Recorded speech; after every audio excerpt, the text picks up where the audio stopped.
श्री गणेशाय नमः. संक्षिप्त श्रीमद्भागवत अध्याय 4. श्री गणेशाय नमः. ओम नमो भगवते वासुदेवाय. पुत्रिका धर्मे करोन, रुचीस दिली आकुती जाण. प्रसूतीस दक्षा लागोन, स्वयंभुव मनुने दिधल्या. मूर्ती पावली कीर्ती, नर नारायण जन्म घेती. द्वापारी कृष्णार्जुन ख्याती, वंश दक्ष प्रजापतीचा.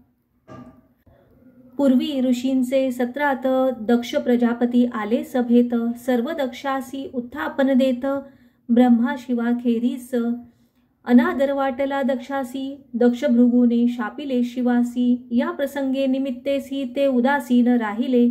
यक्ष गंधर्वांच्या विमानपंक्ती आकाशमार्गे जाता देखिल्या सती. माहेरी जावे वाटे चित्ती, म्हणे सती भूतनाथा. दक्ष कर्मठ महागर्विष्ठ, त्यास न कळला मद्भाव श्रेष्ठ. जरी जाशील पितृगृहास, अपमानील तो तुझ पाही. दक्ष मंडपी येता सती, सत्कार न करीच प्रजापती. नाही हविर्भाग शिवाप्रती, पाहोनी कोपी सती बहु. शिवनिंदकापासून माझा जन्म, यास्तव हा देह न ठेवी जाण. प्रदीप्त करी योगाग्नी, कर्पूरवत देह जाळला. वृत्तांत सांगता नारदाने, जटा आपटली शिवाने. त्यातून उत्पन्न वीरभद्राने, दक्ष शिर टाकले यज्ञकुंडात. भृगूंच्या उपटोन दाढी मिशा, दंतविरहित केला पुषा. भगाची करुणी नेत्रदशा, कैलास पर्वती परतले.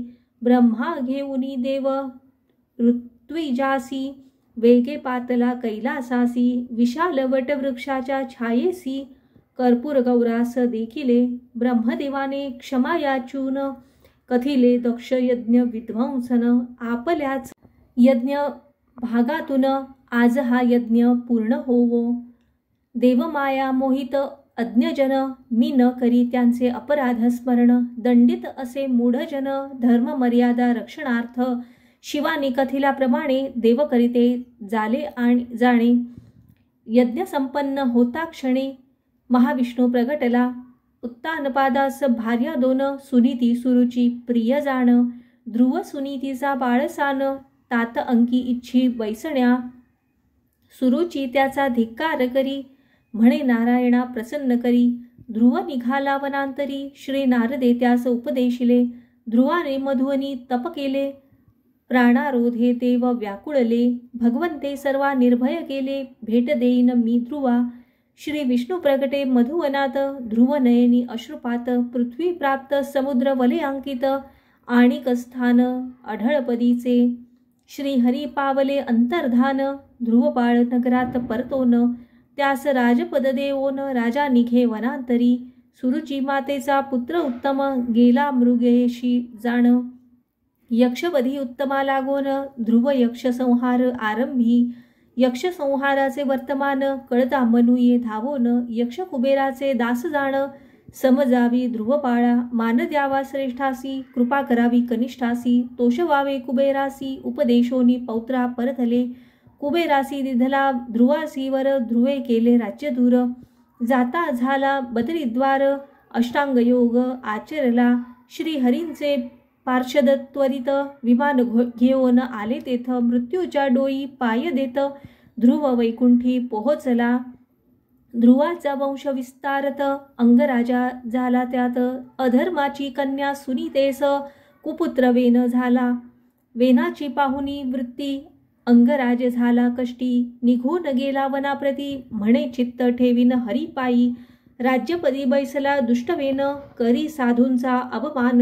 म्हणे न करावे यज्ञ साधन, ऋषी हुंकारे मृत्यू पावला. राजाहीन राज्य पाहोन, ऋषी करीती वेन जंगा मंथन. पुरुष उत्पन्न झाला जाण, निषाद म्हणती त्यास ऋषी. करिता वेन बाहू मंथन, तेथे युगल झाले निर्माण. पुरुषा पृथु नाम, अर्ची म्हणती स्त्रियेसी. ऋषी करीती पृथु अभिषेक, राज्यपदी बैसविला देख. स्तवनीय ऋषी असे एक, माझी स्तुती नका करू. सुत मागत बंदीजन, म्हणती तू नारायण. प्रजेस करविशी स्वधर्माचरण, अधर्म्यांशी दंडशील. आर्तजनांशी कधी न दंडिशी, शत्रुस असह्य अससी.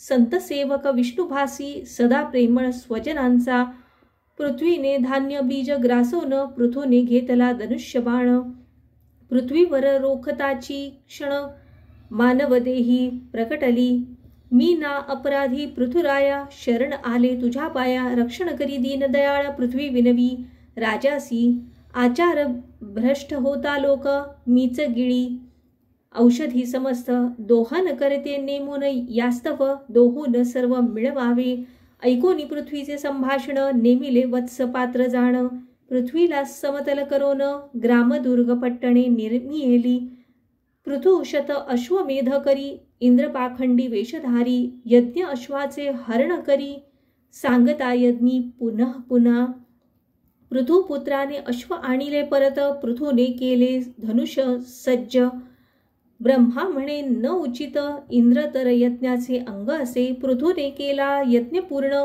प्रगटला यज्ञ नारायण हरीची आज्ञा मानुनी प्रमाण इंद्रा आदिधले आलिंगन जय जयाजी लक्ष्मीपती तुझे नाम गुण श्रवणासी देई सहस्त्र कर्णमजसी तव चरणांचा आश्रय दे राजा प्रवेशला स्वनगरी औदार्याची कार्ये करी परदोष पाहण्याची वृत्ती म्हणे सोडा प्रजाजन हो एकदा राजा निज सभेशी उपदेश करत असता प्रचेशी सन्नत कुमार आले गगन मार्गेसी रायाने त्यासी पूजिले पृथु राजाची पाहून भक्ती सन्नत कुमार प्रसन्न होती त्यासी उपदेश करीती भवसागर पार करण्याचा राज्य सोपवोन पुत्रासी पृथूने आचरिले योगासी देह मिळवोन पंचभूतासी गेला पर धामासी अर्चिसवे विजिताश्वाचा पौत्र बहिर्षद यज्ञ केले असंख्यात भूदर्भाच्छादित करीत त्यासी पुत्र झाले प्रचेतस जात असता ते वनात रुद्र त्यांना उपदेशत म्हणे जपता रुद्रगीत हरितुष्ट होईल प्राचीतस आराधिती श्री विष्णूस प्राचीन बरही कर्मासक्त त्यास करण्यात ज्ञानोपदेश देवर्षी नारद पातेले यज्ञी केला पशुघात होता तुझा अंत सूड घेतील ते म्हणत पुरंजनाख्यान सांगितले पुरंजन भार्येसह वर्तमान सुखोपभोगी असे मग्न अज्ञान भावे दशा जाण म्हणून सद्गुरुनाथ भजावा पुरंजन केला मृगयेस परतोन येता राजगृहास न विचारता गेलो म्हणत अनुनय करीतसे भार्ये प्रती राजा पुरंजन आणि कराती नामजीचे पुरंजनी अनेक कन्या पुत्र प्रसवोनी धन्य धन्य मानती ते चंडवेग नावाचा गंधर्वाधिपती आणि काळ यवनाधिपती लुटालूट करी सर्व प्रांती जरा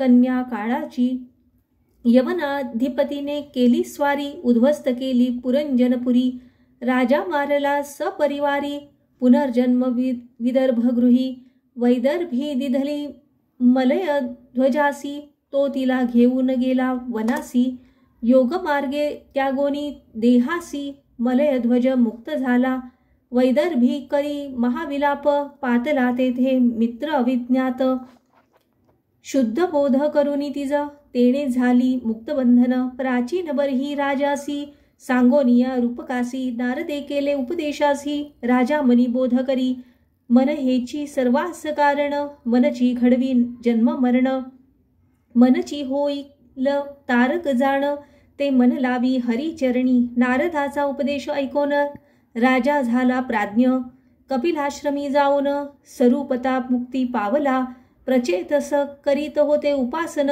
त्यासी विष्णू झाले प्रसन्न म्हणे मारिषा भार्या जाण जी कन्या अप्सरा प्रम्लोचाची प्रचेतांनी वरिले मारिशेसी पुत्र उपजला पूर्वीचा दक्ष प्रजापती म्हणे आचरू कर्मांसी ते समर्पित असो तुझ पुत्र हाती राज्य सोपवोनी पश्चिम तिरी राहिले जावोनी तेथे नारद मुनींनी उपदेशिले प्रचेतास प्रचेतांनी करुनी आराधना पावले श्री हरिचरणा झाले उत्तानपादाचे वर्णना परिसावा वंश प्रियव्रताचा इति श्री गुरुमाऊली विरचित संक्षिप्त श्रीमद् भागवत महापुराणे चतुर्थोऽध्यायः श्रीकृष्णार्पणमस्तु।